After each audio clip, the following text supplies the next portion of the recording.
No matter how much we want to like streamline a system or whether we use technology or AI, like humans will make errors. How do we create those task brackets? Like 30 to 45 days every single day until the mouse finally learn the habit. So it takes quite a bit of time to get comfortable. It's really beneficial if we can instill a good habit first instead of trying to fight a bad habit later. Just outside of taking accountability, trying to look at like what are other things that we can mitigate so other people don't make the same mistake. Okay, you're clear. Stand by for your base.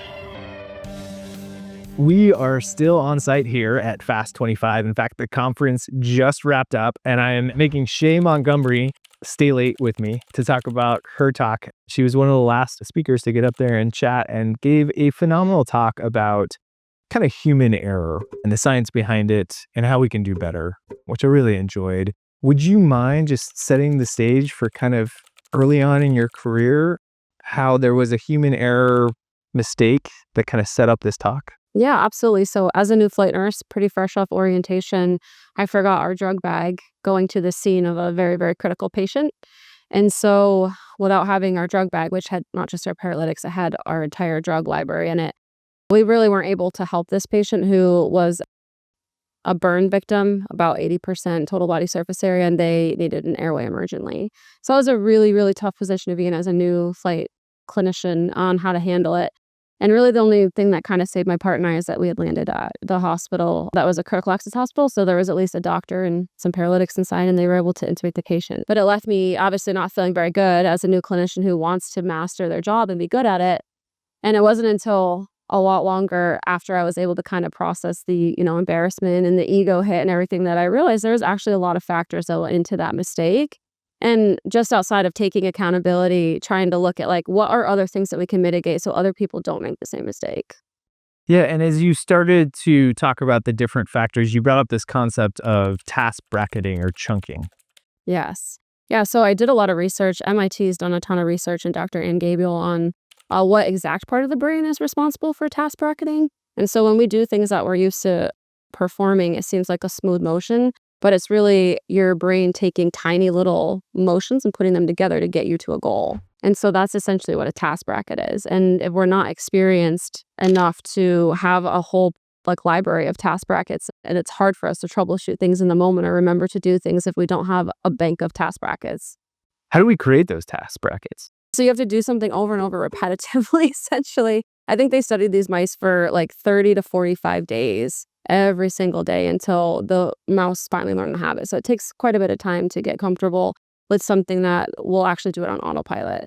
But the reason we go on autopilot is so we can save our brain power because we can't always be functioning at full speed all the time. We would just burn out. Yeah, it's that idea of that type 1, that thinking fast and slow, that type 1, type 2. I love thinking. that, Yeah. Yeah. So you talked about the importance of the first habit. Mm-hmm. What does that mean? Why is that important? So what they found when they were doing these studies was that the first habit that we learn is the one that is basically ingrained. So you don't ever really get back to a clean slate. Like you can learn other habits and you can do habit amendment, but essentially that other habit is always lurking underneath is kind of how I think of it. And so it's really beneficial if we can instill a good habit first instead of trying to fight a bad habit later. Yeah, so once you've developed a bad habit, it becomes much more difficult Exactly. to get over that. You talked about just the fact that those bad habits can become very ingrained.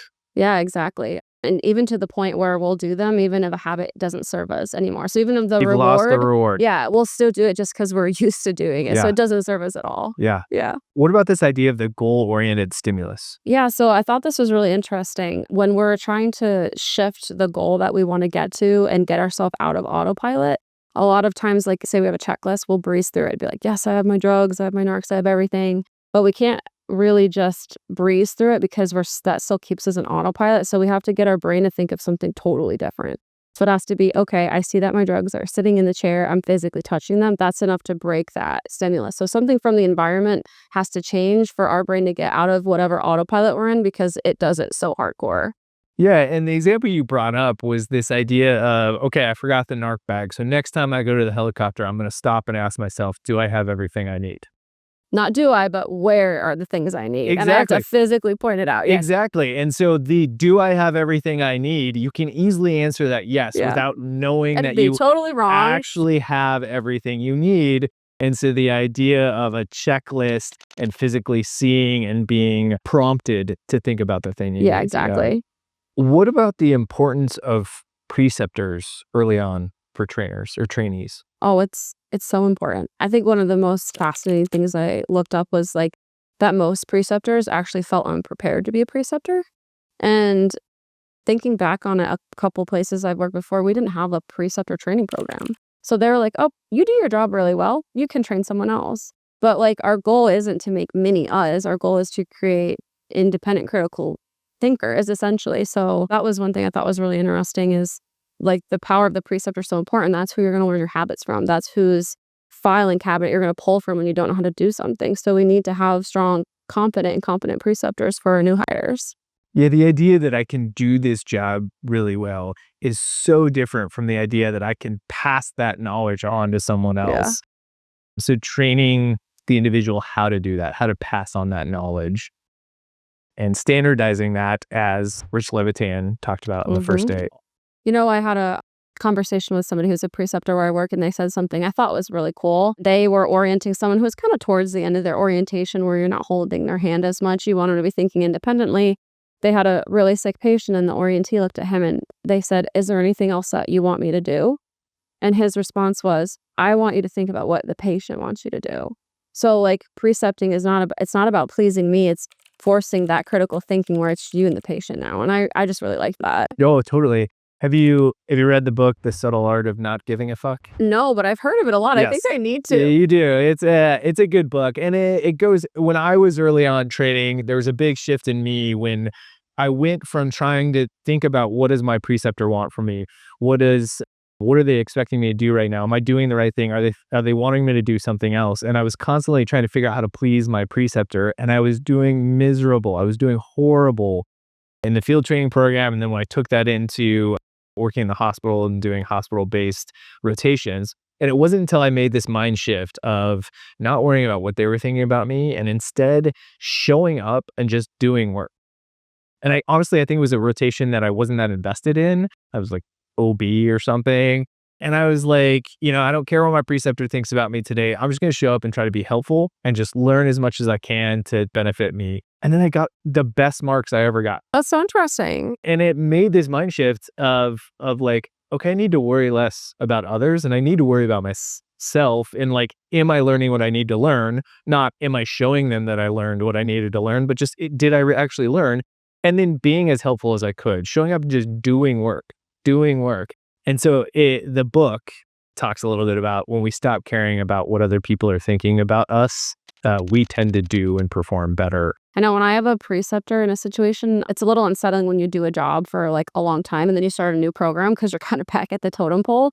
And you have to go in with, humility, no ego, and you're learning from, your peers that have probably been doing it as long as you. But I would find I'd get a little frustrated if I had a preceptor that like wouldn't give me feedback or I couldn't tell what they wanted. And I'm like, am I disappointing you? Like, are we going to be friends later after this? And like, I just didn't want to have a puzzle. So I could totally see how just taking wanting to please them out of it and just do the right thing is such a helpful mindset.